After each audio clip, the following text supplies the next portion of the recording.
So tonight's confession comes from, well, it's pretty anonymous. It's just signed with the letter D. That's it, D, from somewhere in a theatre, somewhere down south. Oh. But down south from where, we don't know, so it's deliberately vague and you're about to find out why. Father Simon and the Merciful Magnanimous Mutual. I am withholding my full actual name as the place of employment where my misdemeanour occurred just happens to be the place where I still work.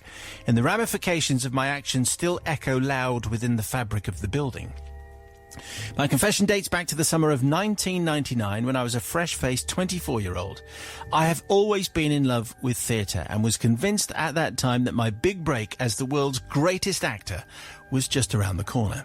The city where I live and grew up, somewhere in the south, is lucky enough to have a modern theatre, built at some point in the years after the Second World War. It has a large 1,000-seater auditorium and a smaller studio theatre. This is narrowing it down as we work our way through. In the early 90s, the smaller studio theatre was home to our own youth music theatre, of which I was very proud to be a part. Whilst there, I managed to talk myself into getting a job in the box office, and eventually, after attending many first-night parties and functions, got to know the in-house stage management team. Anyway, my foot was in the door. I managed to get plenty of work throughout that summer, as I seemed to be doing something right.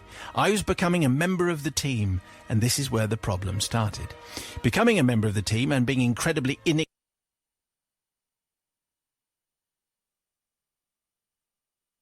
working backstage left me wide open to pranks and wind-ups. Looking back now, I can't believe I was so incredibly green, but many laughs were had at my expense, like being sent to the local hardware store to ask for tartan paint. Now, this is an old standby, but anyway, D fell for it. Anyway, I gradually learnt to question pretty much everything that I was told. On one particular fit-up, I was working within the lighting department running some cables.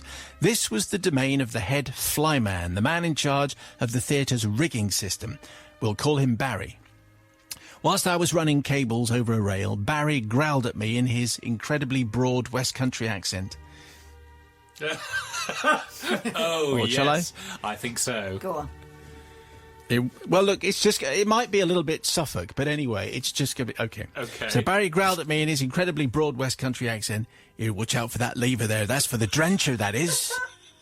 You'll have water everywhere. What? You watch out for that. That's for the drencher. It's for the drencher. You be careful. Yes, okay. Anyway, it's not going to get any better. No, it's not. I'm actually auditioning for the Archers, that's what it is. Having never heard of a drencher before, I asked what it was, and Barry proceeded to tell me that there was apparently a massive trough of water high above the stage, and in the event of a fire, the drencher would flood the stage with water. Well, I looked up to the grid and I could see absolutely nothing but empty fly bars and fly wires. Yeah, OK, Barry, I thought, sure, I believe you, whatever. Though we didn't say that in 1999, but that's what I was thinking. No one is going to believe a word he's saying. Fast forward a few weeks and another show is in. It's the local amateur company giving their version of the classic musical The Sound of Music.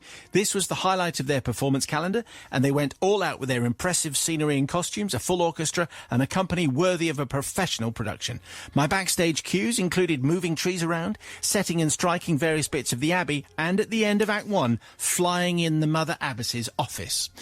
On the second or third night of the run, I can't quite remember which, I popped up to my platform, high up, and I flew in the scenery and I started back down towards the stage. As I was leaving, I happened to glance high to my left, and there it was, glinting at me in the reflected lights of the on-stage action, the lever that Barry had told me was part of the drencher.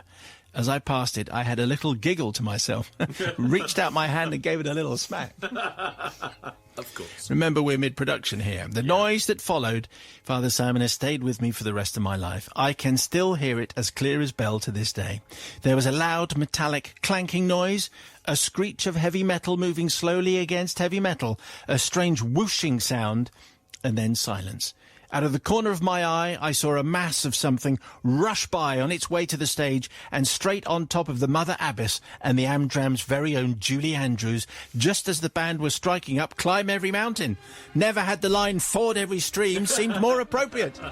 You see, it turned out that Barry had been telling the truth, and at the top of the fly tower there was indeed a massive trough filled to the brim with water. Water that had been added to the trough and only topped up occasionally when the theatre had been built. Water that had been standing there since the the 1970s. When I made it back down to stage level, all hell had broken loose. There was water everywhere, across the stage, up the walls, dripping from the fixtures and fittings, in the corridors off the stage, and flowing down the stairwells into the basement. All power had been fused by the water, and the stage and auditorium were glowing eerily in the theatre's emergency lighting. People were running around like extras from Titanic. The set had been utterly destroyed. To make matters worse, once the water had hit stage level, it rushed upstage, collecting dirt and dust and debris on the way, hit the back wall, and then ran all the way back down again into the orchestra pit and over the first few rows of the audience. It was utter carnage.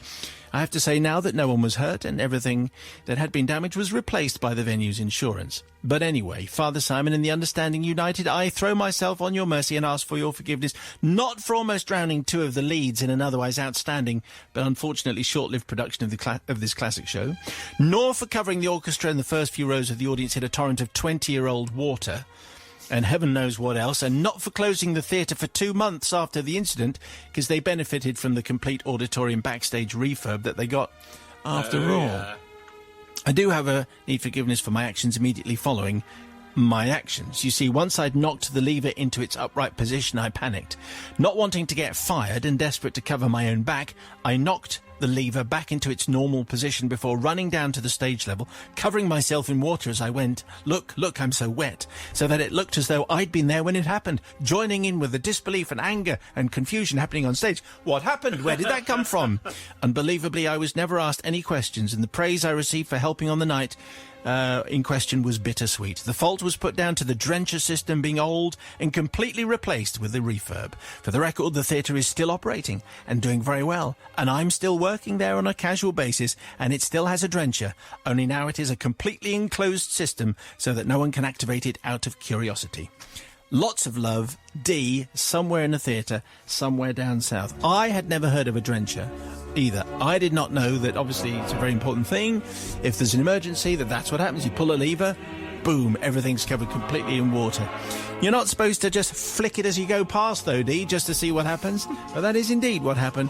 Let's see what Sister Jules makes of that. I think, by the way, the West Country thing, I think it's either the brew house in Taunton or the Northcott in Exeter, just by the by. Very specific. I'd have probably done the same thing. I'd probably flicked it, because why not? It was in keeping with the production, what happened. The water was at a perfect timing. It wasn't done maliciously. And the fact that Dee still works there, I think, is probably punishment enough. And they did get a refit out of it. They did, yes, from the insurance. Yeah. So I'm going to forgive, of course. OK, just because Barry's got a West Country accent, though, it could have been Cambridge. That's true. He could have been moving around. Could have been and obviously from my accent, he could have been from absolutely anywhere. Romford. So anyway, what do you say, Brother Matthew? Yes, well, isn't the true culprit here the people who are making him do all these pranks or going on these wild goose chases when he first started getting the job? And therefore, that led to him not believing your man about the drencher. Yeah, absolutely. And so, therefore, it's not his fault. Also, the theatre got a full refurb and everything was fine. And also, inspired decision to cover yourself in water. Yeah, absolutely. I was down here. Look at me. I'm so wet. Oh, it's a nightmare, isn't it? And all the water's everywhere. Look at me. I am wet, so I was definitely not me. You're almost quite dramatic. Yeah, almost. This story absolutely touched all of my bases. A few of my favourite things. Definitely forgiven.